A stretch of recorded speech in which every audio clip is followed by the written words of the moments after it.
Hello, everyone, and welcome back to the Father-Son Packers podcast, your source for Packers news, notes, and analysis. My name is Tommy, and I am joined, as always, by my co-host, my dad, Matt. Dad, how you doing? Doing well. I'm back in California. I'm home alone right now, so I felt I could eat refried beans for dinner without endangering anybody.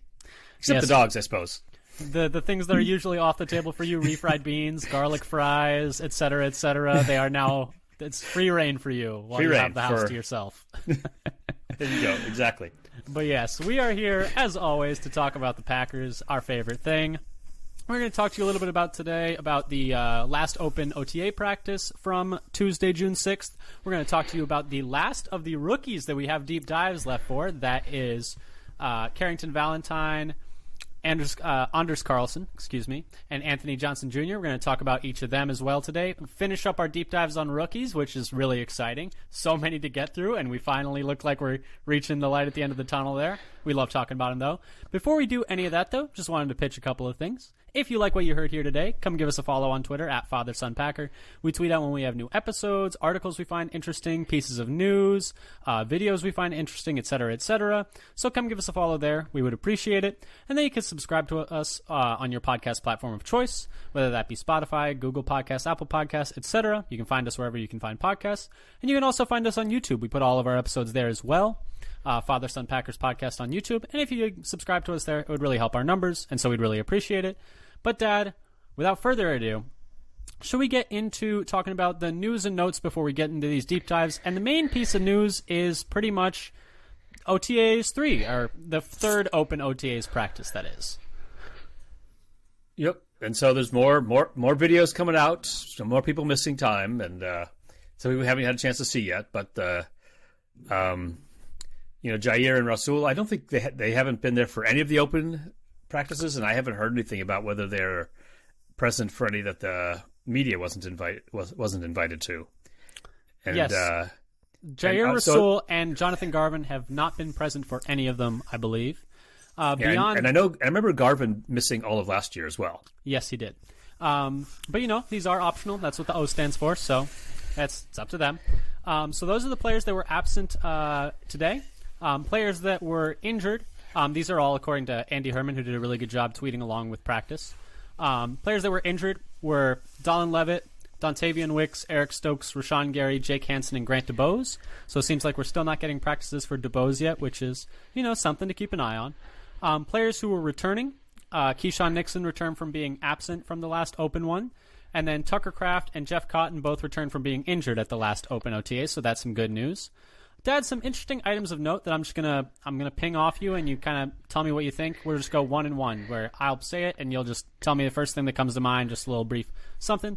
First thing is DeGuara working with the fullback, separate from tight ends. What do you think? Big deal, little deal, no deal? I think my first reaction is, I didn't know they had a fullback group. Yeah. That's my first reaction. I was gonna say, I hope. I'm gonna say I think the other guy is probably not making the 53. I would be surprised if they keep back two to fullbacks. A group of one. Yes, it's quite a group, but I think it makes sense. I think especially with the fact that they have invested at the tight end spot twice in the draft with some pretty decent capital, both on day two. I would be surprised if DeGuara really plays a lot of true tight end snaps. I think he's going to be mostly a fullback, and that's what he's best at anyways. So it kind of makes sense to have him do something a little bit different from the rest of the tight ends. Yeah, I think some of his best plays are probably like running out, like leading on the edge right now as a blocker. But one thing I would say is maybe it means they're getting pretty comfortable with how Musgrave is looking. It's like, okay, Josiah, you can work out with the fullbacks now. Yeah, we're looking good here in line and in the slot for tight ends. Yeah, and DeGuara was really good as a run blocker last year. I thought the best run plays came with him on the field. And if he can just specialize on that and focus on what he's good at, probably be good for the Packers as a whole. Next news item that I found interesting, Yosh Nijman was at right tackle with the ones, and Zach Tom was at center with the twos. Dad, thoughts on that? That surprised me a little bit. That Tom was not starting at right tackle after our last discussion. But maybe the reason they had Yosh starting is because they had a plan to give Tom some more center work this week. Yeah, and it makes sense. I think they've said that the center spot, like there's a competition there. It looks like it's mostly going to be between Myers and Tom. Myers has still taken all the snaps of the ones, which I think makes sense. He pretty much he got hurt as a rookie and didn't play a whole lot. I would say last year was kind of his rookie year. Yeah, half a year, rookie year, or was it less than half? Yeah, and especially with the center position, you want consistency with the center and quarterback getting like a relationship there. It's kind of hard to be switching it around every other practice. Yes, you don't usually pick your center based on matchups. Yeah, exactly. And just getting the reps there. I mean, I think it'd probably be harder on Love if he was having to switch which center he was working with, in my opinion at least. Next piece of interesting news, some good news. Bakhtiari was participating in team drills. He was still rotating out with Caleb Jones at left tackle, but he was at least participating in team drills, which he did not at the previous practice, so that's also some good news. I'm trying to remember, did Rasheed Walker get reps at left tackle this one, or was it the time before? He got not reps not as a starter in either. Not as a starter necessarily, Caleb Jones both. But he was getting some at left tackle behind Caleb Jones. Rasheed Walker was the third left tackle, yeah. Third left tackle, right? Okay. Yeah. Next interesting piece of news was they started offense in 12 personnel again with DeGuara and Musgrave as the quote-unquote tight ends. I thought that was interesting. They had Dobbs and Watson on the outside, DeGuara and Musgrave, and then, Aaron Jones. Mm-hmm. So, seems like they're going to be working with a lot of 12 personnel, which you kind of assumed when they took two tight ends so high. Right now, it looks like they're going to be doing a lot of... I mean, it's almost 21 personnel if you count DeGuara as a fullback. It kind of depends where... We don't know for sure where they're lining up. They're not allowed to tell us that. But, or it's 11 personnel if you count Musgrave as a slot receiver. Yeah, exactly. They're not allowed to tell us what the splits are, so it's kind of hard to tell. But that is something that I think is exciting about these players is... You got this group of personnel. They could be in a whole lot of different formations, which is very exciting, and all over the field. With Musgrave being able to line up in the slot, DeGuara being able to be in the backfield or down in line as a real tight end. Although I'd imagine he'd be doing a little bit less of that. It's an exciting time. And then the final thing that I thought was interesting is in the first set of open OTAs, the first two. Hollins and Enigbare were kind of getting the nods as the one pairing with Preston while Rashawn Gary works his way back from injury. But in this third open OTAs, Lucas Van Ness was opposite Preston, which, you kind of expect over time these rookies to start getting more and more reps. And it's good to see kind of Lucas Van Ness progressing along that track. I'd missed this. This is kind of exciting, actually. Remember, last year, Quay Walker started taking over as a starter in the linebackers. In OTAs, I think, is pretty early on. What I'm hoping is that Van Ness just is so good, he's just going to sprint past these guys and take over that starting spot. Yeah, and I think it's just kind of a natural progression for a first-round pick. I mean, I think obviously when Gary's back, he's going to be the third guy, but it's nice to see him kind of getting to that third guy spot this quickly. We're not kind of delaying it. It doesn't seem like he's clearly, I think, starting to pass Enigbare and Hollins for that third spot, which is good to see him do so quickly. They invested some pretty high capital in him with that 13th pick. I think it's exciting. Dad, I think that's really the most interesting things from OTAs. Nothing else really stood out to me. It's good to see that list of injured players kind of going down a little bit. That's definitely good news. The only other piece of interesting that I actually forgot to write down here and I wanted to mention was that they asked Matt LaFleur which rookies were playing well. Did you see this? I saw this and I was like, ooh, undrafted free agent mention. Yeah. UDFA mention. And it was. Can you remind me again who it was besides? It was Colby Wooden, Carl Brooks. He essentially was asked hey, we're only able to see one practice a week. Who are some rookies that have stood out outside of these ones that we have been able to attend?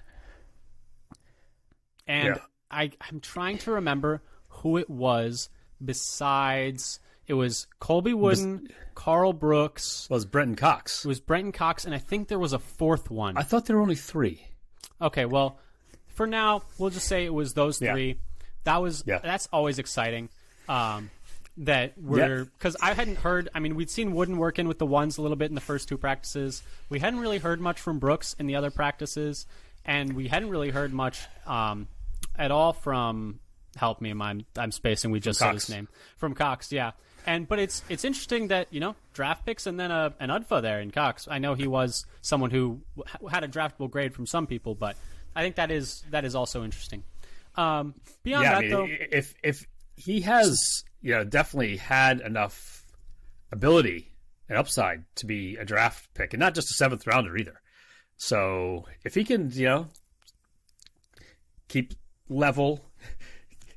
Got to be a good citizen and live up to his potential. It's like they've gained an extra maybe 4th rounder.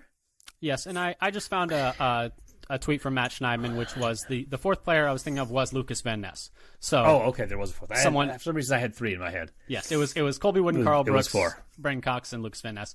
Brendan Cox obviously had some off the field / teammate character concerns from his time at Florida, and Georgia. Do I have that correct? Georgia. Started as Georgia because it was his ex-teammate that he got into a fight with when he was at Florida. So if he can keep it together, he's quite a talented player. But beyond that, for OTAs, the other thing is it seems that Romeo Doubs is having a very strong OTAs. I think a lot of people have been mentioning how good he looks and how much better he looks this year than last year. Yeah. And how he has already developed a pretty strong connection with Jordan Love in terms of on the field. I feel like most tweets I see in the 11-on-11 periods are completions for Romeo Doubs, which is really exciting. Well, and then I think during the 2-minute drill, he got 4 completions to him, or he's been getting a lot of completions in the 2-minute drills from Love. Yeah, they've really been he's really been looking for him. It's something to keep an eye on. But I said we were going to stop talking about OTAs 2 minutes ago, so we're going to do it now. Nah, we can do this. We'll pick it up again in the middle of the podcast, maybe. Yeah, I think we might because there's at least one player who had a very good OTAs today, or on Tuesday, that is, who I'm not going to spoil it, but I have a quote. But let's start with the first. I have to look for that quote now. The first of our rookie deep dives is kicker Anders Carlson, pick 207. Does anything say off-season more than a deep dive on a 6th round draft pick of a kicker?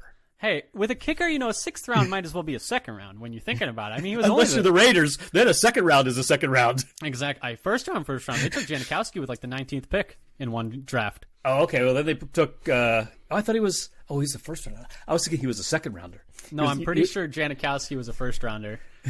And then the most recent, Moody by the Niners went the 3rd round this year, and Aguayo a few years ago went in the 17th overall pick in the 2000 draft for Janikowski. Imagine if someone did that today. I understand. I understand Janikowski people lose their minds if somebody picks a running back 17th overall. Here's the thing. Yes, Janikowski was very good. It's a very good kicker for 20 years. Here's the thing. If you took a kicker we're getting so off track. If you took a kicker at 20 and if you took Justin Tucker at the 20th overall pick. I can't even see the rails anymore. If you took Justin Tucker with the 20th overall pick, is that worth it? No, Justin, you're talking the best kicker of all time. I'm talking if you take how high would you take the best kicker of all time? If I told you guaranteed they were going to be that good. They're going to be that good for whatever, they'll have a 20-year career. 20-year career, best kicker in the league. I might spend a 1st round pick on that player. I don't know. Okay. At that level, it might be worth it. It's an interesting thought experiment. When you think about however, wait, it's a guarantee because what's the bust rate in 1st rounders? Is it Yeah, it's 30, 40%. Yeah, maybe it's more than 40. We're at least still talking about kickers. Let's at least talk about the kicker that the Packers drafted. Not in the 1st round, thank goodness. Anders Carlson, kicker out of Auburn in the 6th round. Just a little bit about his physical profile. He's 6'5", 218 pounds, so he's a bigger kicker. A little on the older side. He's 24 years old. Name might sound familiar. He is the younger brother of kicker Daniel Carlson. We have talked about him a little bit before on this podcast when we talked about Bisaccia's press conference during the Jaden Reed, Dontavian Wicks episode. If you want to get more of a deep dive into that press conference, go listen to that one. It's up wherever you can find our podcasts. So those are the interesting things for him. Bigger kicker, which Bisaccia himself in that press conference acknowledged does make approach angles a bit different / difficult because of the way they need to run up to the ball with their longer legs. But longer legs, larger, further the longer swing further, arc. Yeah, fulcrum's further from the edge of it. You get a little more force. I don't know. That sounds like physics to me. But Dad, what was your initial reaction when they took Carlson in the 6th round?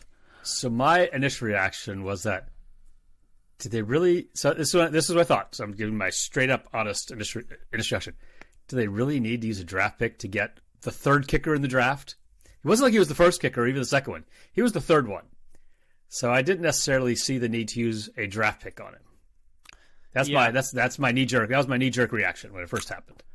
I think my knee jerk reaction was, I think the first thing I thought of was, I'm okay with taking kickers in like the late rounds of drafts.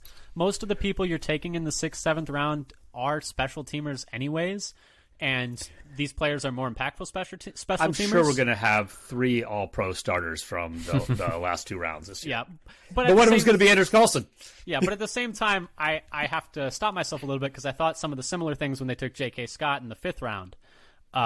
Like 6 or 7 years ago, I was like, oh, like if he's your punter for the next 15 years, yeah, you might as well use that pick. But he wasn't. I think part of it's just it's hard to evaluate these positions and how they're going to translate to the league is kind of the like. I've never done a deep dive on the success rate of drafted specialists versus like, I don't know what you say, like premier top level UDFA. Yeah, and it seems like most of the kickers in the league were UDFAs. And then the other thing I thought to think about was like, well, that is really signaled the end of the Mason Crosby era in Green Bay. All-time points leader in Packers history. Kicked for 1 billion years. Like, as long as I can remember watching football, Mason Crosby's been the kicker of the Packers. And I think that was my initial reaction. Was like, wow, that's the end of the era for the Silver Fox. But let's talk a little bit about Carlson because... I mean, and also something to note, Crosby was also a draft pick for the Packers, also in the 6th round, so something to keep in mind. But let's talk a little bit about Carlson, because there are some interesting things in his prospect profile. Dad, do you want to kind of start us off with some of these stats? Because you've done a absolutely unhinged level of research into a 6th round kicker. I went into a deep dive on a 6th round kicker. Yes, this is the as I said, the peak of the offseason. So just kind of the raw stats. He only made 71.8% of his field goals at Auburn. His older brother, Daniel, who has now become an excellent kicker for the Raiders after the Vikings, booted him after one bad game. But same school, and Daniel Carlson made 80.7% of his field goals. So he did much better. I'm just kind of, waving my hands up. Maybe Bisaccia saw something and knows something, having coached Daniel Carlson, that he thinks he can fix. That maybe he knows they learned wrong along the way or something, since they're brothers and went to the same school. But Daniel Carlson started out much better in college. Anders Carlson only had one good year in college in 2020, where he made 20 of 22 field goals. Now, at the time, or shortly after the pick, Gutekunst said, well, he had a torn ACL, which is true, and then a shoulder injury, which explained his shaky accuracy for much of his career. Now, the torn ACL ended his 2021 season, so it didn't affect anything during 2021, where his year wasn't great, or 2019 or 2018, which were also poor, though 2020 was good. Now, the shoulder injury that I know of was at the end of 2022. So he didn't kick anymore after that. So that didn't affect any of his kicking. Because he said, I remember hearing he tried to kick with it by basically pinning his arm against his side and then try to kick and realize that just couldn't do it. Now, one thing I will maybe, looking at the numbers a little bit more. So first, I saw this thing from Justice Mosqueda on the Acme Packing Company about him. It's like, you should read this article about it. It was really good in terms of points versus expected based on field goal distance.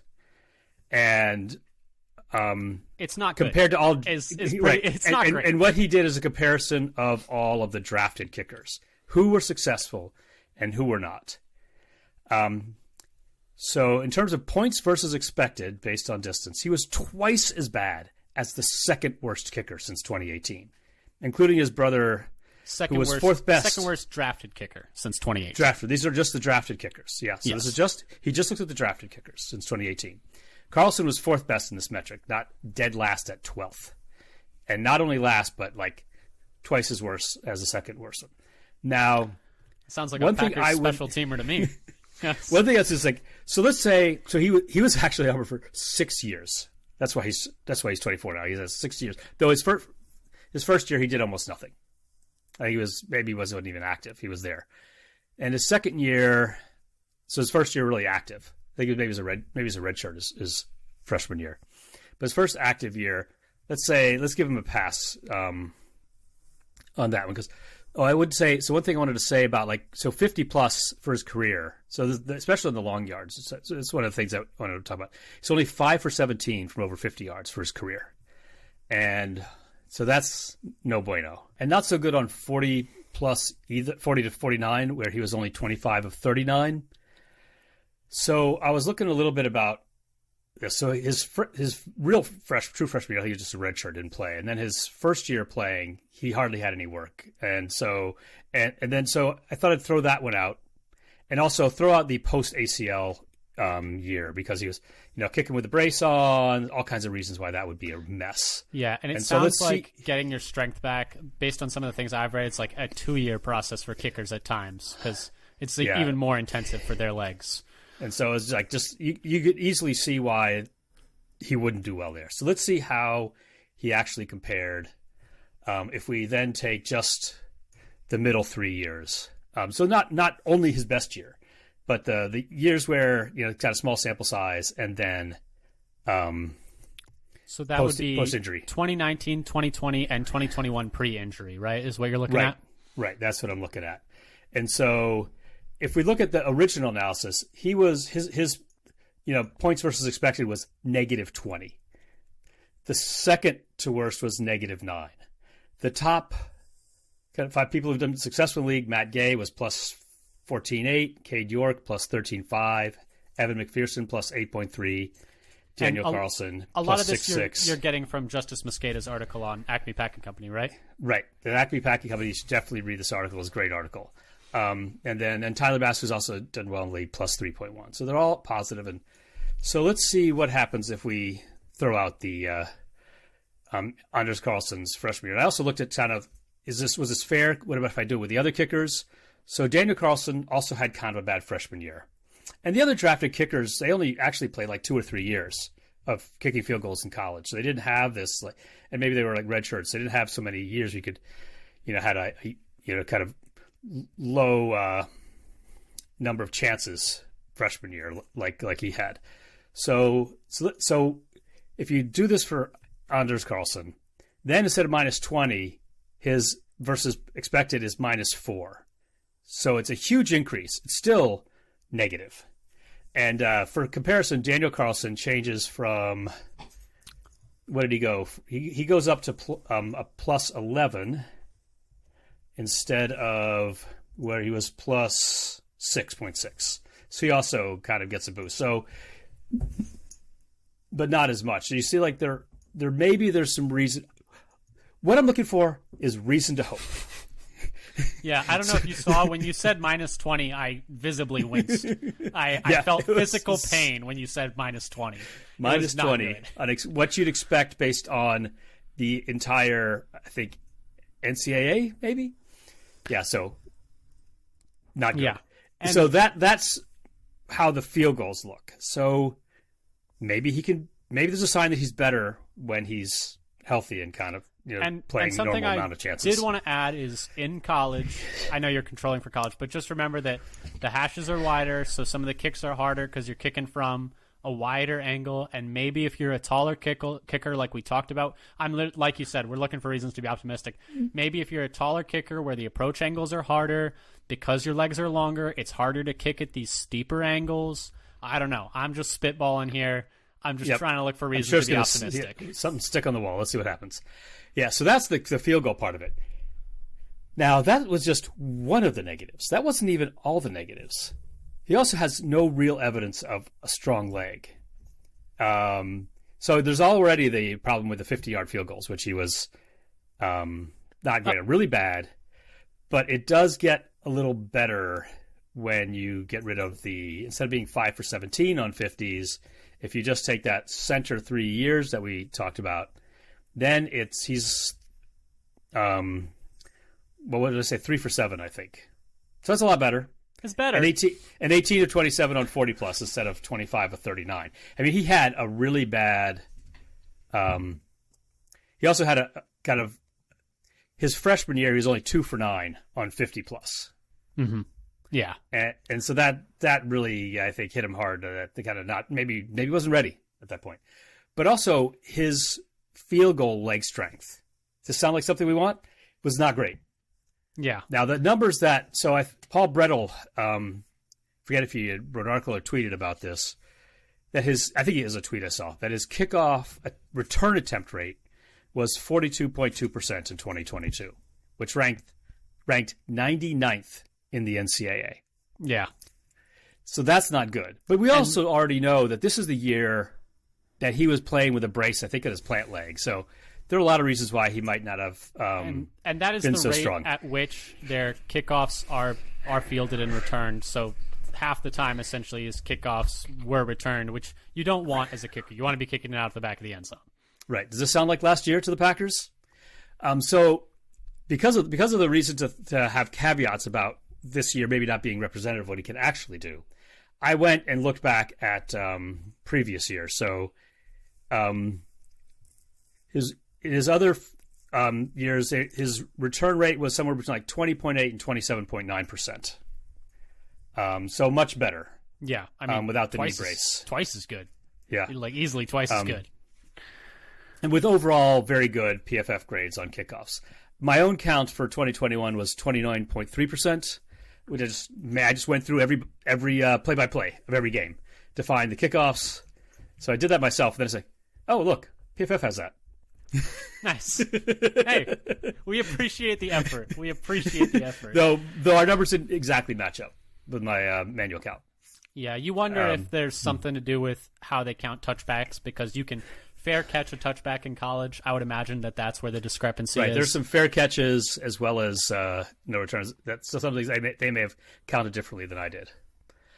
So that's kind of generally, I think, performance was not great, especially not his last year. But he was hurt, and he had done better the previous couple of years before that. Even though it still wasn't up to the level what you would consider a draftable successful. He was not the level of successful draft picks. He was at the level of some unsuccessful draft picks. So it got him up to the level of unsuccessful draft picks. Exactly. It's tough because, all the numbers and what we seem to know about how kicking from distance at the college level translates to success at the NFL level would tell you that there are more reasons this pick is not going to work out than reasons that this pick will work out, I think is the nice way of putting it. Some things that scouts had to say about Carlson as we kind of go through him. We've spent a lot of time on a 6th-round kicker, Dad, but we appreciate all of your service in terms of all the deep dives you've done into this. I had to look at something immediately. After this pick was made. Here's the thing, is everyone can joke about this much deep dive into a 6th-round kicker. If Carlson is the starting kicker for the Packers, he is going to be the most impactful rookie on the Packers this year. For good or for bad.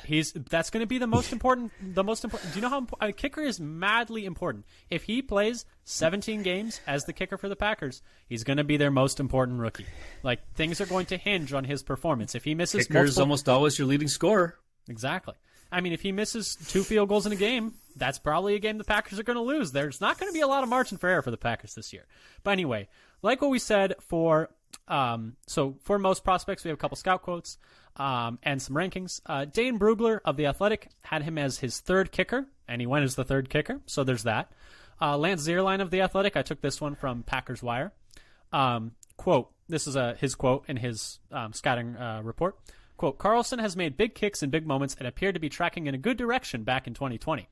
However, he has struggled to establish consistency on mid-range kicks and has been poor on kicks from 50 yards and beyond. He's had too many kicks blocked during his career and doesn't sport a booming leg on kickoffs. So, besides that, how was the play, Miss Lincoln? Not good at mid-range, long, or kickoffs. So, cool. Those short 20-yard field goal attempts, though. Yeah, that you shouldn't be taking if you're a competent NFL franchise. Yes. Right. The ones that you shouldn't take at all. And then I have one last quote, not from a scout. This is from a coach. This is from Jamie Cole via an article by Bill Huber on Sports Illustrated. Jamie Cole, if you don't know, which I did not until we drafted a kicker, is one of the most prominent kicking coaches around the league. He's consulted for several teams. He works with lots of players coming out of college and going into the pros. He's worked with NFL kickers like Dustin Hopkins, Jake Elliott of the Eagles, Will Lutz of the Saints, Harrison Butker of the Chiefs. He's worked with Daniel Carlson. Now he's worked with Anders Carlson this past offseason. And what he had to say was he believes that, quote, Anders has the body, he has the frame to continue to get stronger in years to come. So that was, I thought, interesting. It's like, hey, he didn't think like, hey, he wasn't trying to lie to us and tell us his leg was super strong right now. He was saying it's like he thinks that he's got the kind of body that will develop and mature into a stronger kicker, which I thought was an interesting quote and a really good get from Bill Huber of SI, like we said. What the Packers have had to say about him, Brian Gutekunst, these are all from Packers Wire. They had a nice, essentially amalgamation of different quotes from different people. Brian Gutekunst said, quote, he was a kicker that Rich has an extensive experience with. Struggled with some injuries over the last few years after a very promising start, but we felt really good about where he's headed, and I think the relationship there with Rich was a positive factor in picking him there, end quote. Matt LaFleur said, quote, Bisaccia was very high on him, obviously, having a history there with his brother. He's known him there for a while now. It definitely had a big impact on Anders' ability to be picked by us.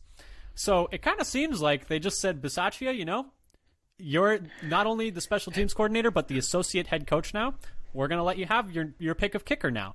And so from Bisaccia, we have a couple quotes as well.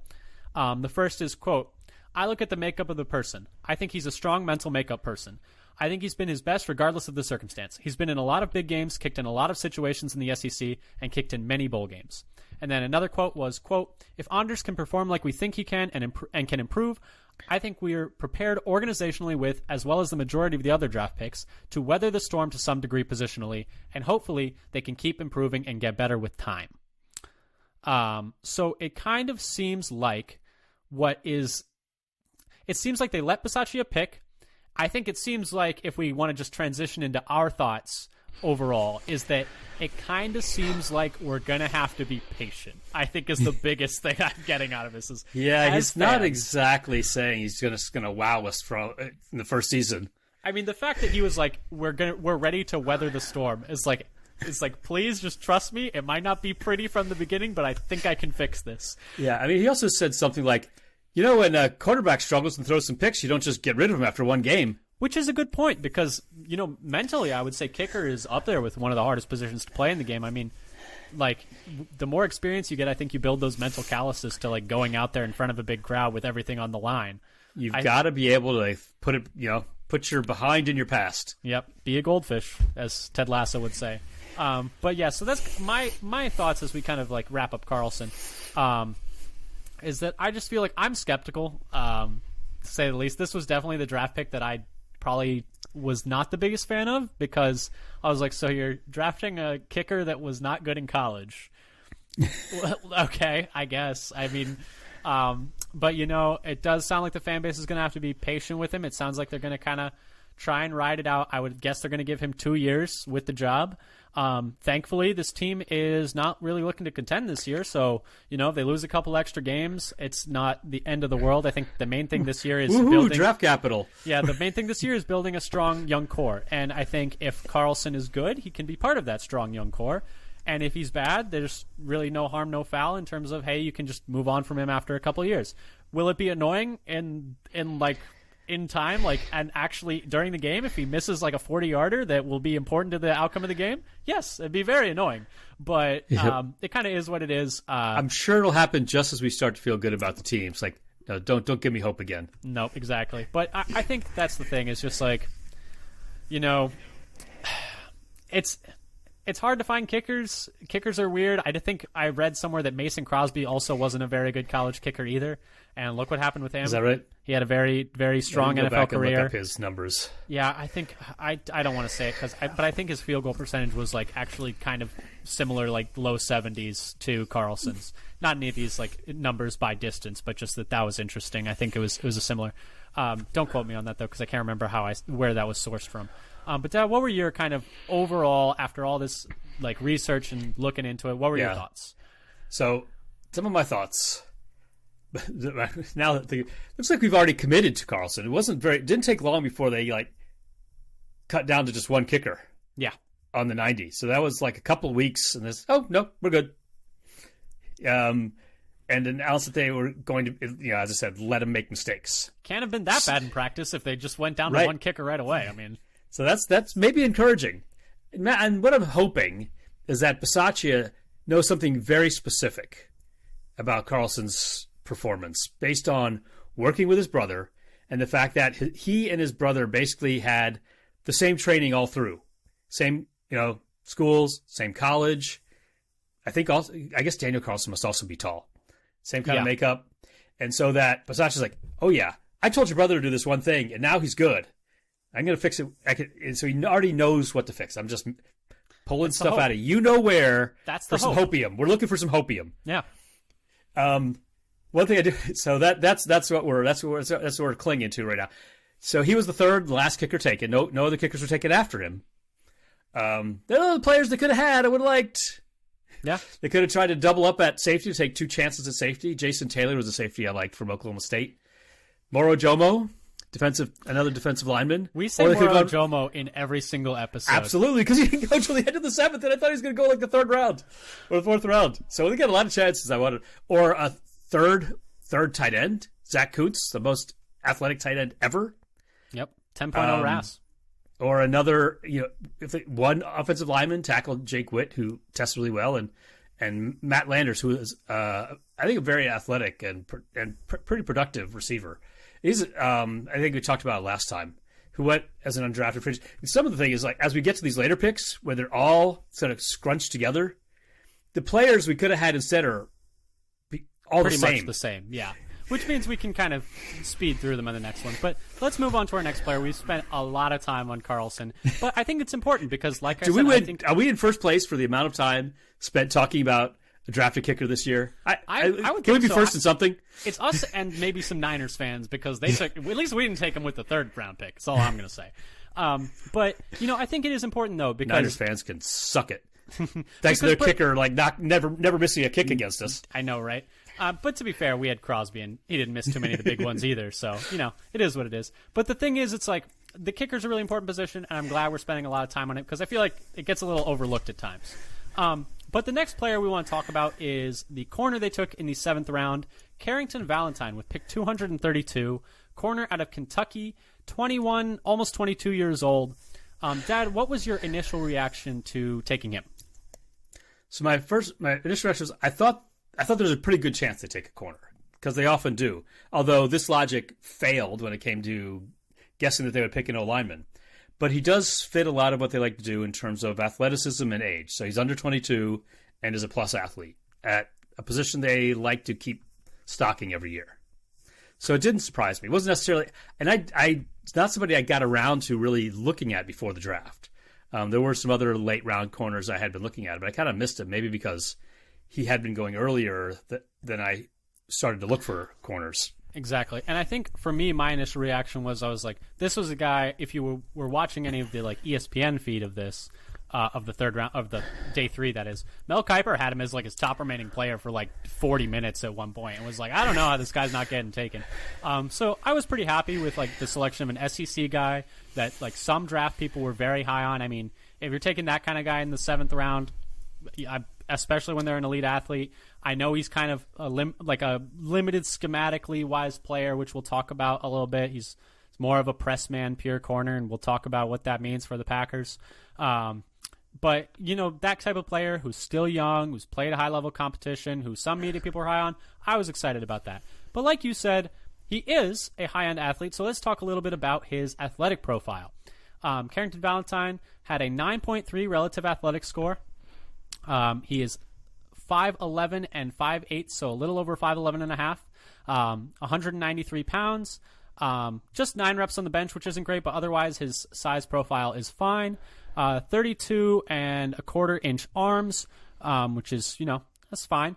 A 39-inch vertical, which is elite. It's up in the 90th percentile. A 10-foot, 8-inch broad, which is up in the 90th percentile, which is elite. A 4.44 40-yard dash with elite 20 and 10-yard splits, all up in like near the 90th percentile.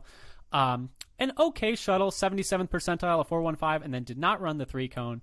Some athletic comps for him are, by RAS this is, Marshawn Lattimore, Marlon Humphrey, and Kendall Sheffield. So, 2 of those ended up being very good NFL players. No Senior Bowl speed measurements because he was not a senior. Very similar RAS score in the 9s as all the rest of their corners, except for Jamar John Charles, who, wasn't the best athlete coming out. He was 10th this year out of 33 corners in athletic score per player profiler, and he was in about the 20% all-time, with his best trait being his burst score at the 82nd percentile. But Dad, that's kind of his athleticism. Do you want to talk a little bit about his production and how he lined up in college? Because I think this is kind of an interesting thing where you could see him working well in a certain scheme. Yeah. So the first thing I'd say is think about how he lined up. He seems to be basically a boundary corner. So he's lining up mostly on the outside. I think what I have is 645 out of 726 snaps last year. Very little in the slot. I think he only had 9 snaps in the slot. He has almost as many snaps as a deep safety as he did in the slot, and a lot more in the box last year and for his career. In the box or deep compared to the slot. So he's really kind of a boundary corner in terms of his alignment. Now his raw stats, he had 45 tackles, and what they call it in PFF, 17 stops last year. And he had 1 interception and 6 pass breakups to 4 touchdowns given up. And for his career, only the 1 interception and 9 pass breakups to 7 touchdowns given up. So that ratio isn't the best. He's got mostly kind of mid-level PFF grades on defense. Now, his final year, he did have substantially better coverage grades compared to what he had done before. His last year's coverage grade per PFF was a 70, and his previous 2 years were 60.4 and 58. So improvement there in his coverage defense. And he is still young as well. He's only 21. He's not even 22 yet.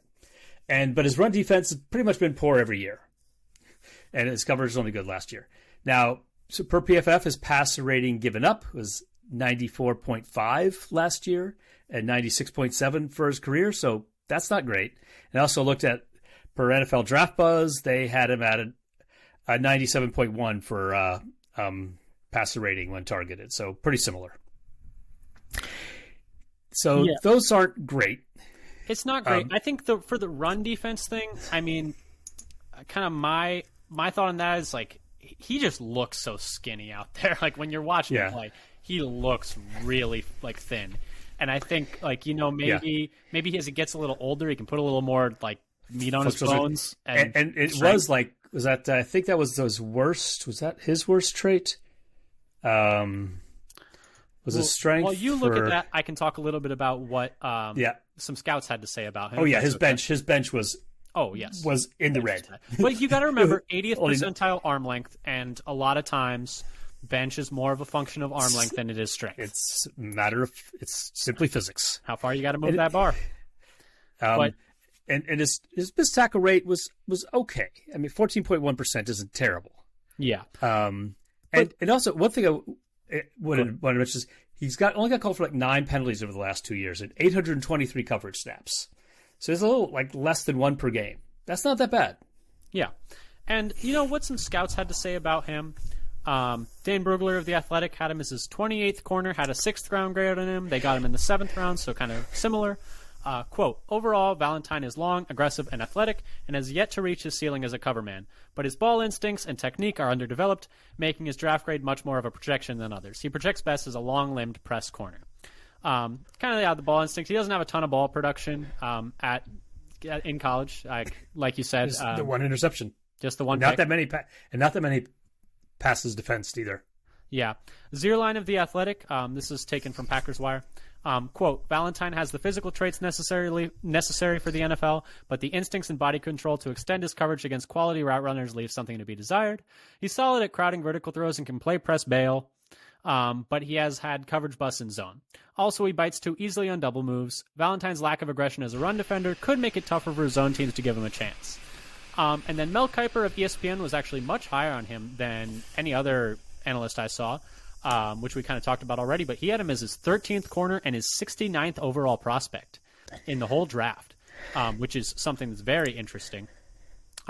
So kind of interesting, I think, Dad, and we'll talk about in a second. Well, we just talk about it now when we talk about our thoughts as well. The fact that they talk about him, let's talk about our impressions, and then we'll talk a little bit about Green Bay's, because I think this ties in nicely. Oh, you want to have ours before LaFleur's? Just because I want to tie this in is, and this LaFleur quote is the one that was from the end of OTAs on Tuesday. But I think the interesting part's like a lot of it's about him being a press corner. I was like, well, Packers have a habit of drafting press corners and then not playing them in press. Playing press. And so that's kind of my question is like, are we going to play these corners like that are long-limbed boundary press corners? Are we actually going to play them in press? Because congratulations, your press corner skills have gotten you drafted. Now line up 13 yards off the line. Yeah, now you're playing zone. And like a lot of these scouts were saying, he's not very good at zone. So it's like, are we going to be moving to a more press-heavy scheme, which I would personally be a big fan of? I think they have the personnel to do it. But there are questions about, like, hey, if you're going to go back to playing zone again, I don't really understand how Valentine fits that. And I guess those are my impressions of watching him. It's like, yeah, he's a press man. He likes getting his hands on those guys. Is getting a little lost in zone. So it's like, if the Packers are going to play a lot of press, I think, he could be ready for that.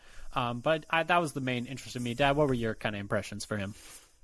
So far, I feel like he's been kind of a mid-level corner in terms of his play, and I'm hoping that maybe some NFL coaching can raise his performance. He is athletic and he's young, and he just had his best coverage of a year of his career in his most recent year. So maybe he's trending up. Yeah. But I would be nice to see, a little less success against him than he's been giving up. One thing I just say about, so he was like, he was the 28th corner taken, which is kind of right on par with Brugler, and by Mel Kiper, we got a steal. Yep. There was one corner taken after him, Corey Trice, who I kind of liked, and he had a slightly better athletic profile, better agility, not quite as fast, and significantly bigger. And better graded as a coverage corner, though he did have some injury concerns. So he had missed almost a whole year with an injury. So, but he was the very next corner taken just a little while later. Yeah, and then a lot of the other somebody I'll keep an eye on. Yeah, and it looks like the other players that you had they could have had are a lot of the similar ones. Kind of the same, because we have like 5 picks in out of 30. I mean, all the players we're kind of had our eye on through the stretch are mostly the same. Yeah, and then the Packers quotes. This one I wanted to end with end Carrington Valentine's discussion with, because this was just on Tuesday. This was taken from Packers Wire as well. This was Matt LaFleur during his presser after the practice.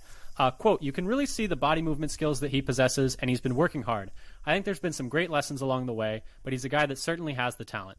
It's going to be on him to put it all together and go out there and do it in the preseason." So, kind of seems like a developmental guy. He didn't say go out and do it like in the season. He said go out and do it in the preseason. So he's like not really expecting him to play much this year. Hopefully. It is like go out and do it on the practice squad. Yeah, pretty much. And so it's like probably going to be a special teamer guy, but you like going to have to get that strength up and that weight up if he's going to be a special teamer.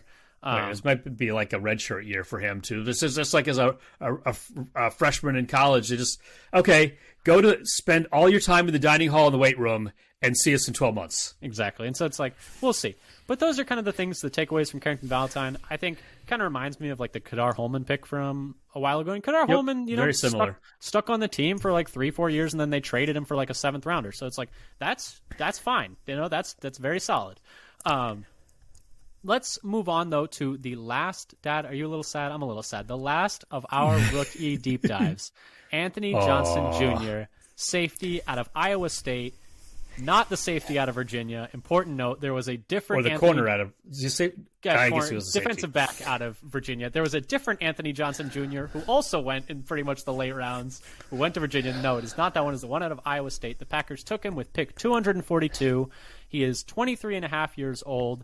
And this was a guy that a lot of people were really excited about. I think the wildest one is that Chris Collinsworth mocked him in the first round, which is kind of insane when you think about it. Especially if that's true, if we got him in the 7th round, that's going to be like an all-time steal. I'm going to burst your bubble. It's probably not true.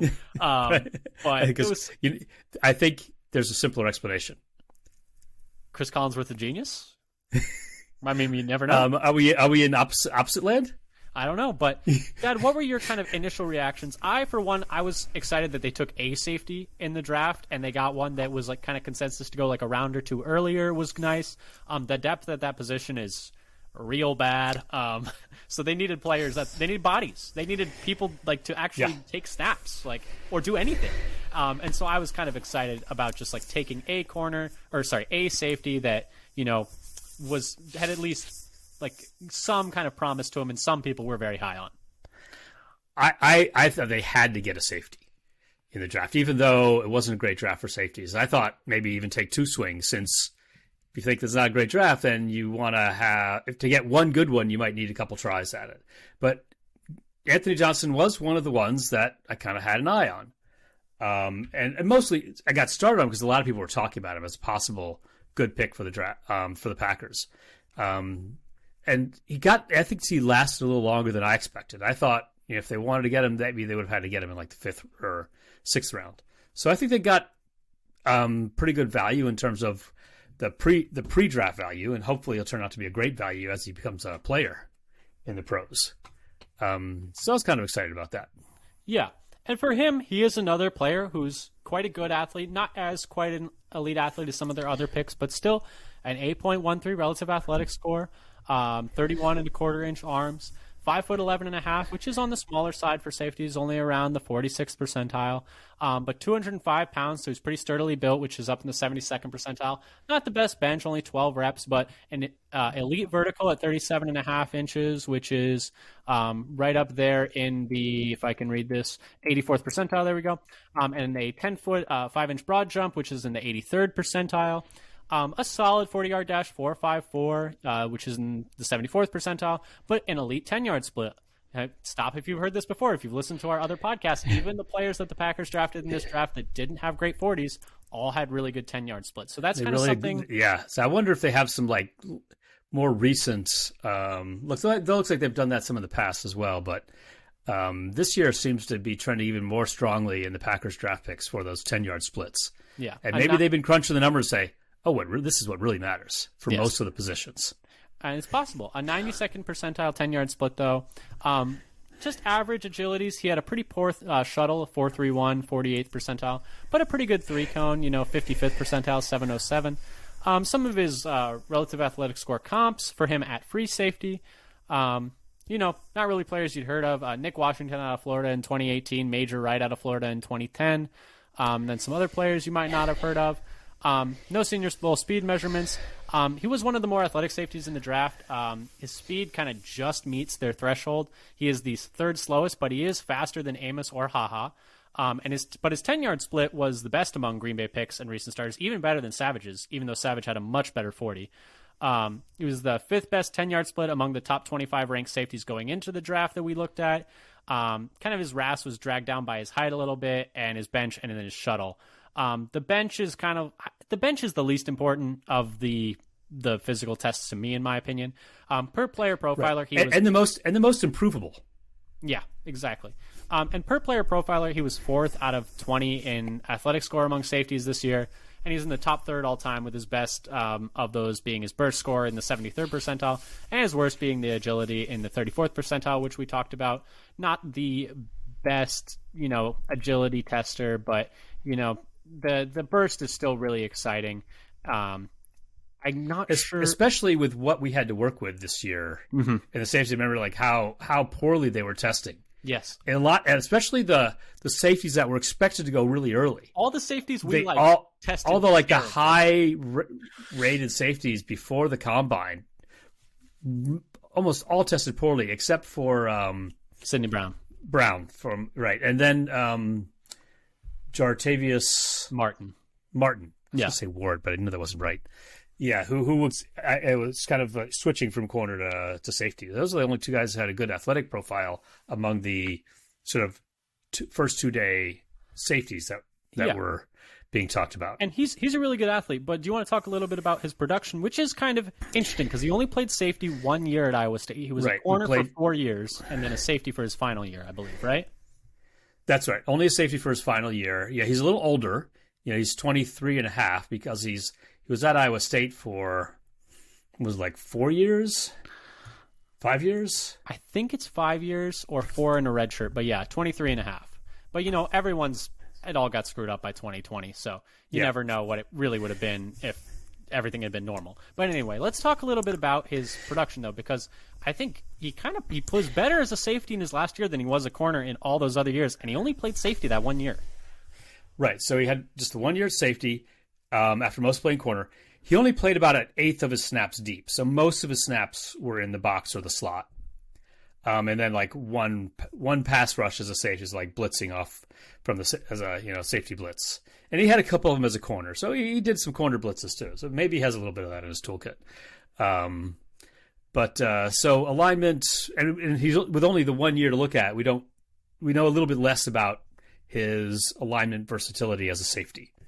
For his raw numbers, he had 53 tackles last year with like 21 stops, 2 interceptions, 2 pass breakups, and gave up 2 TDs. Now, for his career, he has almost twice as many pass breakups plus interceptions as touchdowns. So he has 2 pass breakups.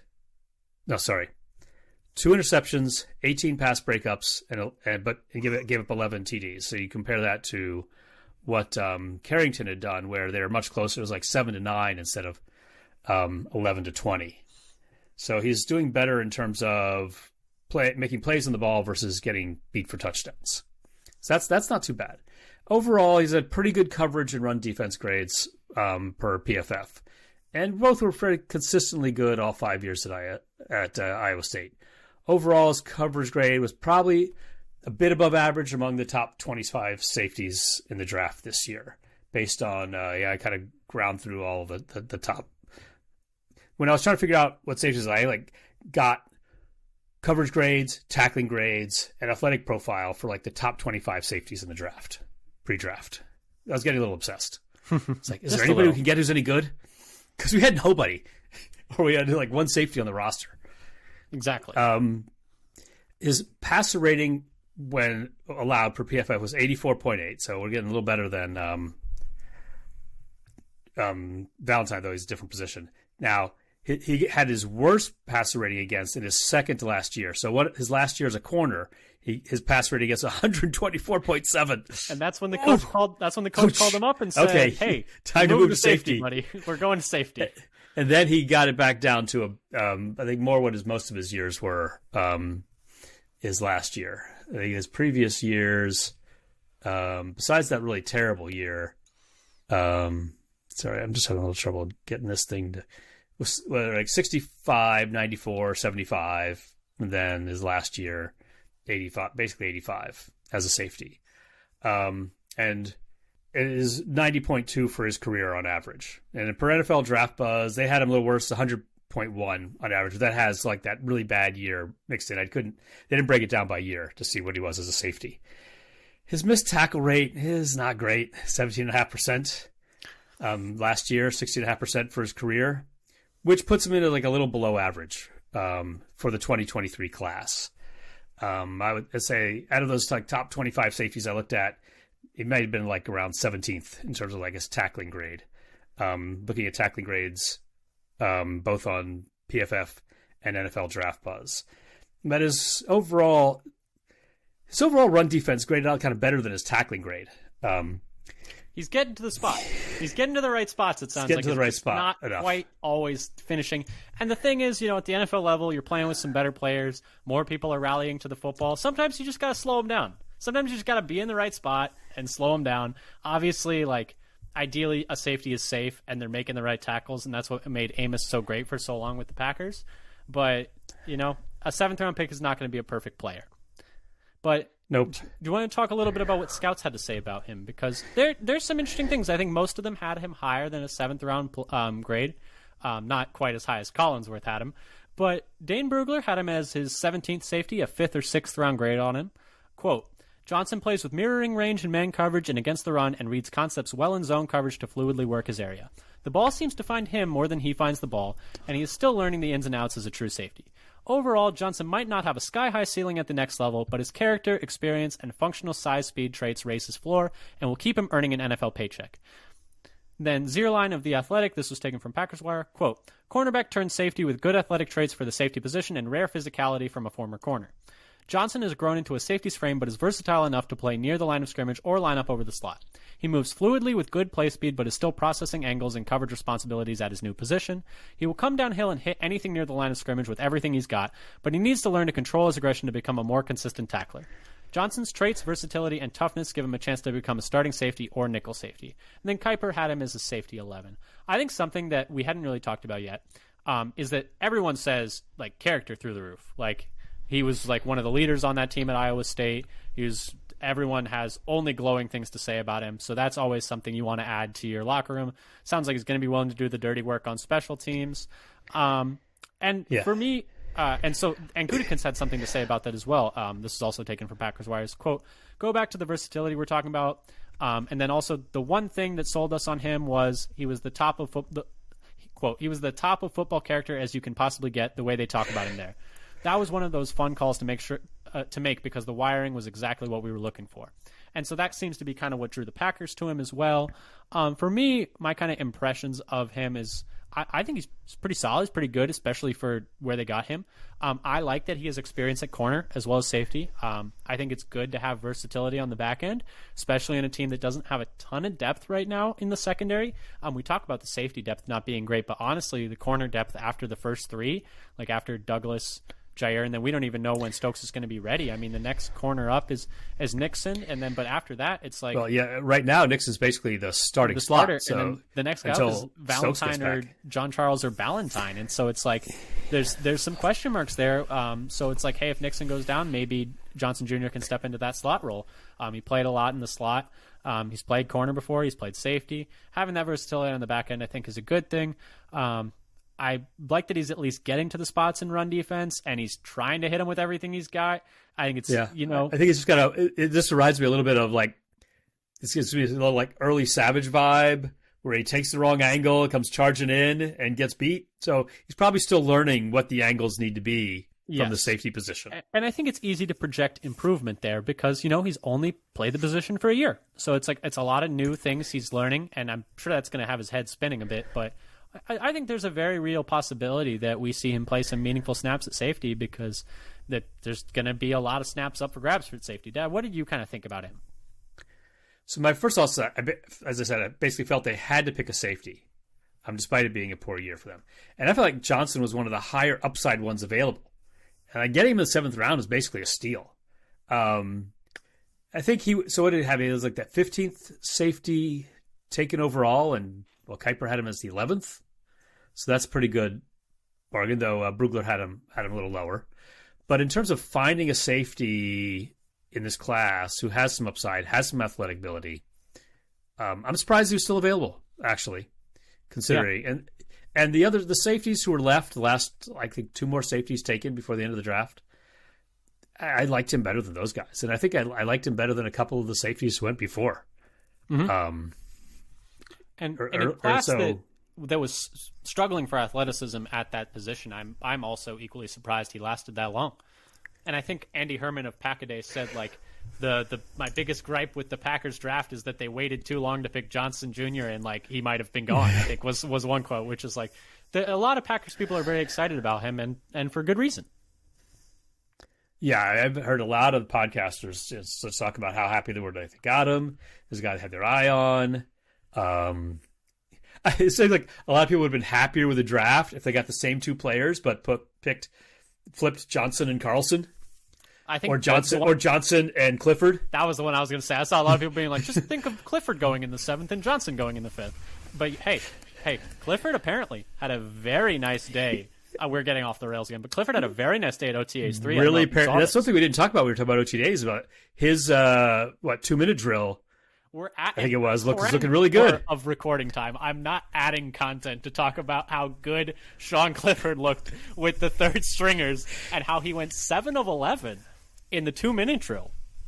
There's something to keep in mind. He was very good in the 2-minute drill. Quarterback controversy? Hashtag? He should. I think he's going to be the second guy. I don't see why he wouldn't be. I think that's been their plan from the beginning. Yeah. Since they drafted him, that they're planning for him to be their second quarterback. We're not talking about Clifford in this episode, Dad. Do you have anything else you want to add about Johnson? We aren't. I think we just did. Or should we just wrap this up? So, anything more about Johnson? I think that was the main thing. Yeah, I think that's the main thing. So he's got. I think they got a really good value for their pick, and I feel like mostly, I was pretty happy with their 7th rounders. Yes. I think if I'm ranking the 7th rounders, I definitely go Johnson Jr., DeBose, Valentine, Nichols. I think is in my order of excitement for them. Yeah, that's fair. I think I feel the same way. Yeah, but a lot to be excited about with these rookies. This is the last of our rookie deep dives, but we're still going to be bringing you an episode a week going forward, talking about really anything we can. We'll probably talk a little bit about the schedule. Looking forward, since we haven't done a whole deep dive into that, we got time to make content now. We can do whatever we want. It's our show. We'll do what we want to do. We're going to be inventing content because now we finished talking about the draft. So I suppose there's mandatory minicamp next week. But we have some time, and we'll probably talk a little bit about minicamp. We'll be talking about maybe our hot takes for the year. But come listen, and maybe we'll talk about some data dives that we've been doing. Yes, I have a bunch of box and whisker plots downloaded to my hard drive right now that are just begging to be talked about. And if that is that what caused your hard drive to fill up and crash? Yes, if that doesn't give you a ton of excitement for future episodes, nothing else will. But anyway, we'll be talking about practice. We'll be talking about everything. I was doing some aggression analysis of a whole bunch of different positions. So, oh yeah, good stuff. Statistics is fun. But anyway, thanks so much for listening. You can find us on Twitter at FatherSonPacker. Everywhere else. This reminds me of. Community. I don't care about statistics. I only care about you're not going to let me do this outro, huh? You're not going to let me do this outro at all. You're just going to keep dragging this out. Thank you for listening. You can find us anywhere. I'm about to get cut off. Father Son Packers podcast. Come subscribe to us wherever. Subscribe to us on YouTube and help our numbers. Thank you so much for listening. And until next time, go Pack Go. Go Pack Go.